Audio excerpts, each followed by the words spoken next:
He anticipado mi respuesta a este problema, basada en el hecho de que la figura del Redentor ha llegado hasta nosotros muy desfigurada. Esta desfiguración es en sí muy plausible. Por varias razones, tal figura no pudo conservarse pura, íntegra y libre de deformaciones.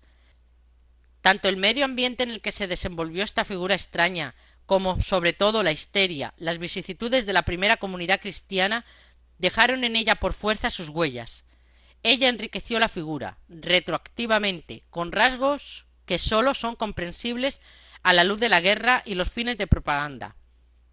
Ese mundo singular y enfermo en que nos introducen los evangelios, un mundo como salido de una novela rusa, donde parecen darse cita a la escoria de la sociedad, enfermedades nerviosas e idiotismo infantil, forzosamente vulgarizó la figura. En particular, los primeros discípulos tradujeron un ser que flotaba en todo, en símbolos e intangibilidades, en su propia idiosincrasia, torpe para comprender algo de ella. Para los mismos existió la figura posteriormente a su adaptación a formas más conocidas.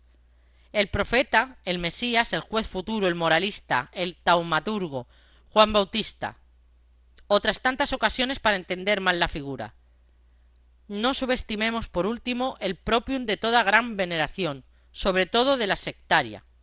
Borra ella en el ser venerado los rasgos y características originales, con frecuencia penosamente extraños. No los advierte siquiera.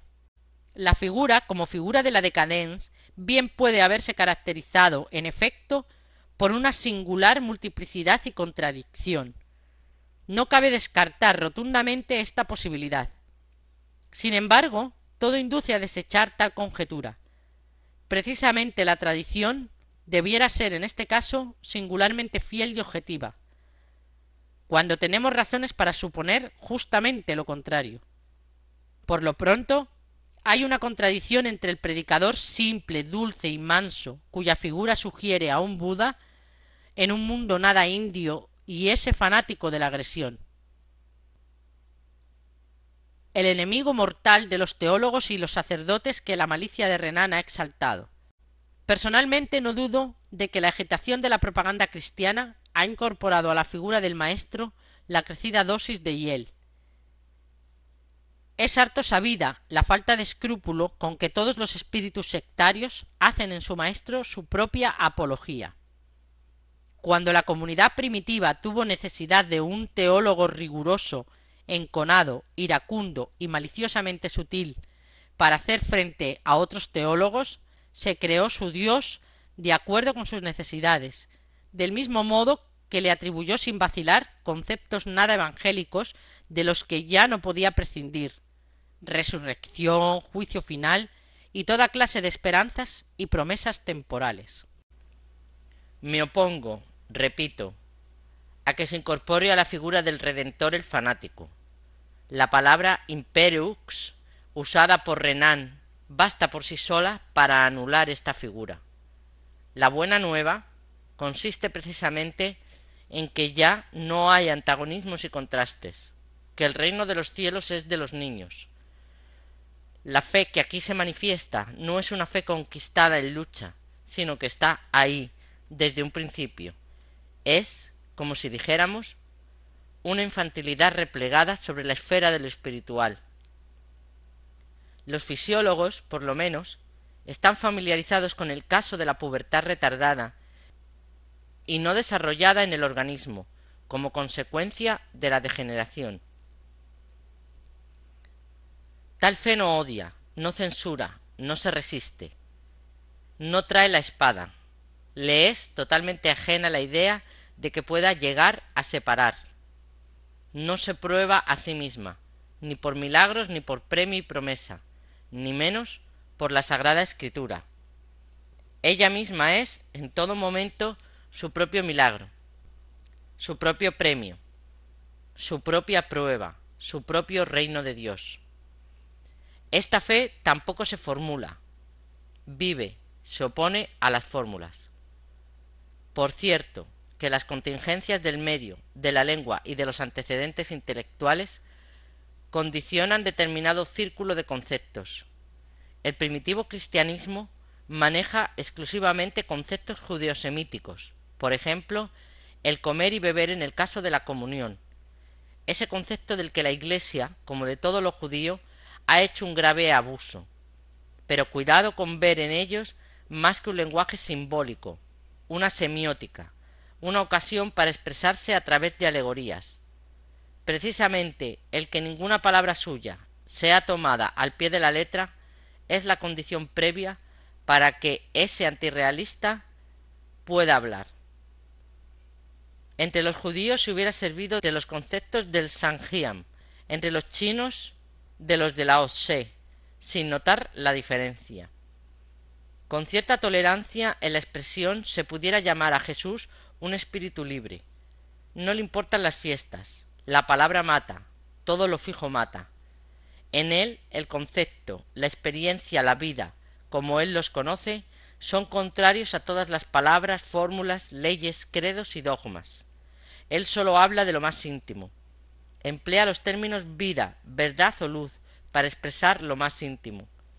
Todo lo demás, toda la realidad, toda la naturaleza, hasta el lenguaje, tiene para él tan solo un valor de signo, de alegoría. Hay que cuidarse de no caer en error en este punto, por grande que sea la seducción inherente al prejuicio cristiano, es decir, eclesiástico. Tal simbolismo por excelencia está al margen de todos los conceptos de culto, de toda su historia, de toda ciencia natural, de toda empiria, de todos los conocimientos, de toda política, de toda psicología, de todos los libros, de todo arte. El saber de Jesús es precisamente la locura pura ajena a que hay efectivamente cosas así. No conoce la cultura ni por referencia. No tiene por qué luchar contra ella, no la niega. Lo mismo se aplica al Estado, a todo el orden civil y social, al trabajo, a la guerra. Jamás tuvo motivo alguno para negar el mundo. Nunca tuvo la menor idea del concepto eclesiástico mundo. La negación es precisamente lo de todo punto imposible para él. Falta asimismo la dialéctica, falta la noción de que una fe, una verdad, pueda ser demostrada con argumentos. Las pruebas de él son luces interiores, íntimos sentimientos de placer y autoafirmaciones, exclusivamente pruebas de la fuerza. Doctrina semejante tampoco puede contradecir, no concibe que haya, pueda haber doctrinas diferentes. No sabe imaginar un juicio contrario al suyo propio. Donde lo encuentre, se lamentará por íntima simpatía de ceguera, pues ella percibe la luz, pero no formulará objeción alguna. En toda la psicología del Evangelio está ausente la idea de la culpa y del castigo, como también la del premio. Está abolido el pecado, cualquier relación de distancia jerárquica entre Dios y el hombre. Tal es precisamente la buena nueva. No se promete ni se condiciona la bienaventuranza. Es esta la única realidad. Todo lo demás es signo que sirve para hablar de ella. La consecuencia de tal estado se proyecta en una práctica nueva, en la práctica propiamente evangélica. Lo que distingue al cristiano no es una fe. El cristiano obra y se diferencia por el hecho de que obra de un modo diferente, por el hecho de que no se resiste ni de palabra ni en el corazón al que le hace mal, por el hecho de que no hace distingo entre forasteros y naturales, entre judíos y no judíos. El prójimo es propiamente el correligionario, el judío. Por el hecho de que no guarda rencor a nadie, no desprecia a nadie. Por el hecho de que no recurre a los tribunales ni se pone a disposición de ellos, no juréis. Por el hecho de que bajo ninguna circunstancia, ni aun en caso de infidelidad probada de la cónyuge, se separa de su mujer. Todo se reduce en el fondo a un solo principio. Todo es consecuencia de un solo instinto. La vida del Redentor no fue sino esta práctica. Su muerte tampoco fue otra cosa. Ya no tenía necesidad de fórmulas, de ritos para la relación con Dios, ni siquiera de oración. Había desechado toda la doctrina judía de expiación y reconciliación. Sabía cuál era la única práctica de la vida con la que uno se siente divino, bienaventurado, evangélico, en todo momento hijo de Dios. Ni la expiación ni el ruego por perdón son caminos de Dios. Enseña. Únicamente la práctica evangélica conduce a Dios. Ella es Dios. El Evangelio significa el repudio del judaísmo de los conceptos pecado, absolución, fe y redención por la fe. Toda la doctrina eclesiástica judía quedaba negada en la Buena Nueva. El profundo instinto de cómo hay que vivir para sentirse en la gloria, para sentirse eterno, en tanto que con cualquier conducta diferente uno se siente en absoluto en la gloria. Únicamente este instinto es la realidad psicológica de la redención, una conducta nueva, no una fe nueva. Si yo entiendo algo de ese gran simbolista, es que tomo exclusivamente realidades interiores como realidades, como verdades, que entendió todo lo demás, todo lo natural, temporal, espacial e histórico, sólo como signo, como oportunidad para expresar por vía de la alegoría. El concepto hijo del hombre no es ninguna persona concreta que pertenece a la historia, ningún hecho individual y único, sino una facticidad eterna, un símbolo psicológico, emancipado de la noción del tiempo. Lo mismo reza, y en el sentido más elevado, para el Dios de este típico simbolista, para el reino de Dios, el reino de los cielos. Nada hay tan anticristiano como los burdos conceptos eclesiásticos de un Dios como persona, de un reino de Dios que vendrá, de un reino de los cielos, más allá, de un Hijo de Dios, segunda persona de la Trinidad. Todo esto es absolutamente incompatible con el Evangelio, un cinismo histórico mundial en la burla del símbolo. Aunque es evidente lo que sugiere el signo Padre e Hijo, no resulta igual para todo el mundo. Con la palabra Hijo está expresado el ingreso en el sentimiento total de transfiguración de todas las cosas, la bienaventuranza, y con la palabra Padre, este sentimiento mismo, el sentimiento de eternidad, de consumación. Me da vergüenza recordar lo que la Iglesia ha hecho de este simbolismo. ¿No ha situado en el umbral del credo cristiano una historia de anfitrión y un dogma de la concepción inmaculada por añadidura? Con esto ha mancillado la concepción. El reino de los cielos es un estado del corazón, no algo que viene del más allá o de la vida de ultratumba. Todo el concepto de la muerte natural falta en el Evangelio. La muerte no es un puente, un tránsito. Falta porque forma parte de un mundo totalmente diferente, tan solo aparencial, útil tan solo para proporcionar signos. La hora postrera no es un concepto cristiano. La hora, el tiempo, la vida física y su crisis. Ni existen para el portador de la buena nueva. El reino de Dios no es algo que se espera. No tiene un ayer ni un pasado mañana. No vendrá en 1000 años. Es una experiencia íntima. Está en todas partes y no está en parte alguna. Este portador de una buena nueva murió como había vivido y predicado, no para redimir a los hombres, sino para enseñar cómo hay que vivir. La práctica es el legado que dejó a la humanidad. Su conducta ante los jueces, ante los soldados, ante los acusadores y toda clase de difamación y escarnio. Su conducta es la cruz. No se resiste, no defiende su derecho, no da ningún paso susceptible de conjurar el trance extremo, aún más lo provoca. Y ruega, sufre y ama a la par en los que le hacen mal. No resistir, no odiar, no responsabilizar. No resistir tampoco al malo, sino amarlo. Quien buscase indicios de que tras el magno juego cósmico opera una divinidad irónica, encontraría un asidero por demás sólido en el interrogante tremendo que se llama cristianismo. El que la humanidad se postre ante lo contrario de lo que fue el origen, sentido y derecho del Evangelio. El que en el concepto Iglesia haya santificado precisamente lo que el portador de la buena nueva sentía como debajo de sí, como detrás de sí. En vano puede encontrarse una expresión más grande de ironía histórica mundial.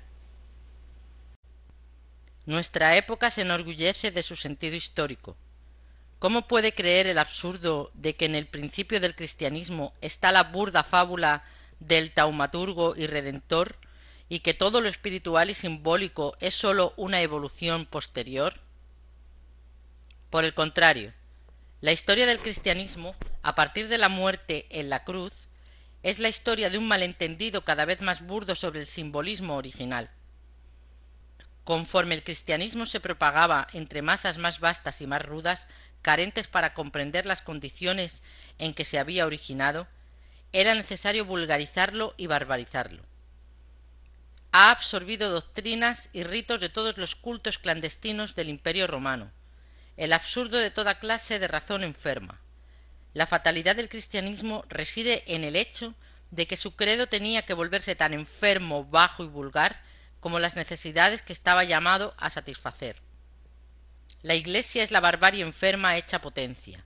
La Iglesia, esta forma de la enemistad mortal a toda probidad, a toda altura del alma, a toda disciplina del espíritu, a toda humanidad generosa y cordial. Voy a contar ahora la verdadera historia del cristianismo. La misma palabra cristianismo es un malentendido.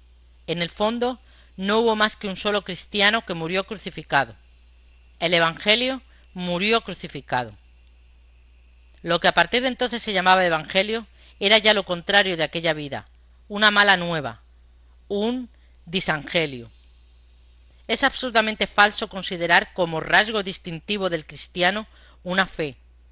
¿Acaso la fe en la redención de Cristo? Solo es cristiana la práctica cristiana, una vida como la que vivió el que murió crucificado. Tal vida es todavía hoy factible, y para determinadas personas hasta necesaria. El cristianismo verdadero, genuino, será factible en todos los tiempos. No una fe, sino un hacer. Sobre todo, un no hacer muchas cosas, un ser diferente.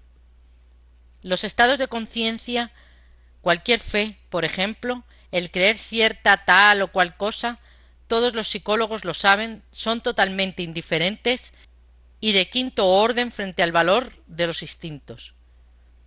Más estrictamente, todo el concepto de la causalidad mental es falso.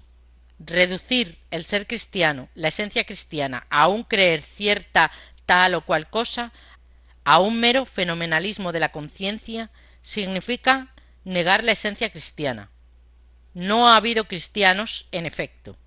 El cristiano, lo que desde hace 2 milenios se viene llamando cristiano, no es sino un malentendido psicológico sobre sí mismo. Bien mirado, dominaban en él, pese a toda fe, exclusivamente los instintos. ¿Y qué instintos? La fatalidad del Evangelio se decidió con la muerte, pendió de la cruz. Sólo la muerte, esta muerte inesperada e ignominiosa, sólo la cruz, reservada en general a la canalla, sólo esta pavorosa paradoja planteó a los discípulos el interrogante propiamente dicho: ¿quién fue ese hombre? ¿Qué significó este acontecimiento? Es harto comprensible el sentido de estupor y de profundo agravio, el recelo de que tal muerte significara la refutación de su causa, el terrible interrogante: ¿por qué precisamente así? Aquí todo debía ser necesario, tener sentido, razón, razón suprema. El amor de discípulo no sabe de contingencias. Sólo entonces se abrió el abismo. ¿Quién le dio muerte? ¿Quién fue su enemigo natural? Brotaron cual relámpagos estas preguntas, y la respuesta fue: el judaísmo gobernante, su clase más alta. Desde ese momento se le ponía frente al orden imperante, se entendía a Jesús a posteriori sublevado contra el orden imperante. Hasta entonces había faltado en la estampa de Jesús este rasgo bullicioso del decir no, de hacer no. Más aún, había sido la antítesis de Jesús. Evidentemente la pequeña comunidad no comprendió lo principal, lo ejemplar de ese modo de morir, la libertad, la superioridad sobre todo resentimiento, indicio de lo poco que en un plano general comprendió de él. Con su muerte Jesús evidentemente no se propuso otra cosa que dar en público la prueba más convincente de su doctrina. Pero sus discípulos no estuvieron dispuestos a perdonar esta muerte, como hubiera sido evangélico en el sentido más elevado, y menos a ofrecerse con dulce calma serena para sufrir idéntica muerte. Volvió a privar precisamente el sentido más antievangélico, la venganza. No se concebía que la cosa terminara con esta muerte. Se necesitaba represalia, castigo, y sin embargo, ¿Qué hay tan antievangélico como la represalia, el castigo, el juicio?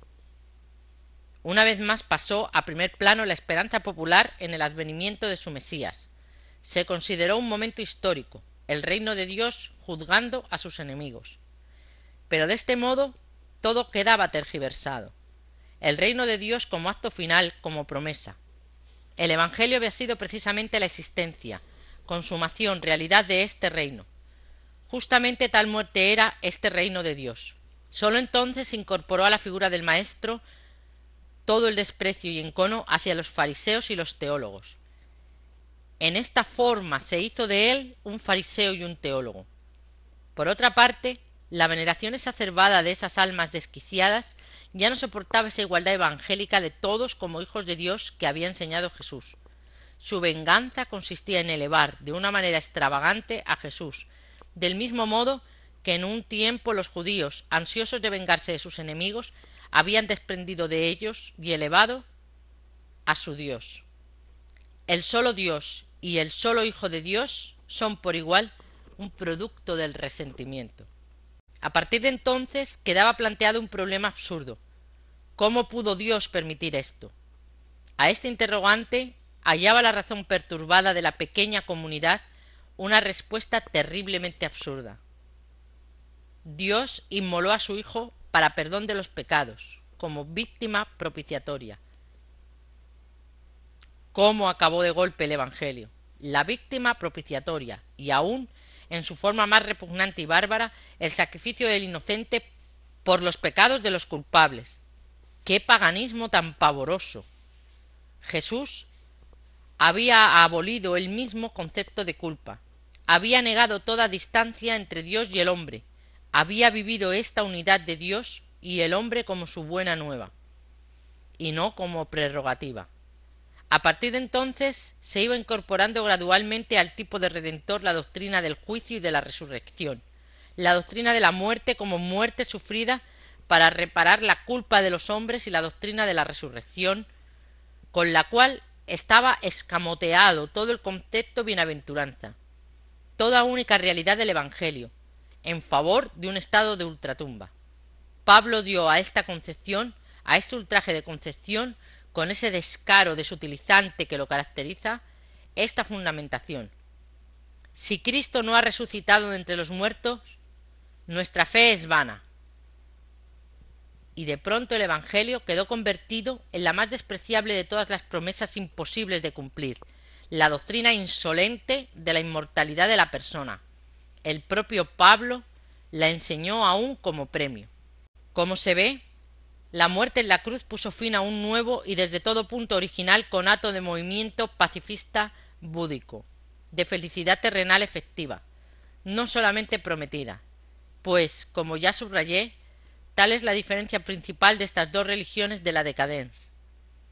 El budismo no promete, sino cumple, en tanto que el cristianismo promete todo, pero no cumple nada. A la buena nueva la sustituyó la peor, la de Pablo. En Pablo encarna la antípoda del portador de la buena nueva, el genio en el odio, en la visión del odio.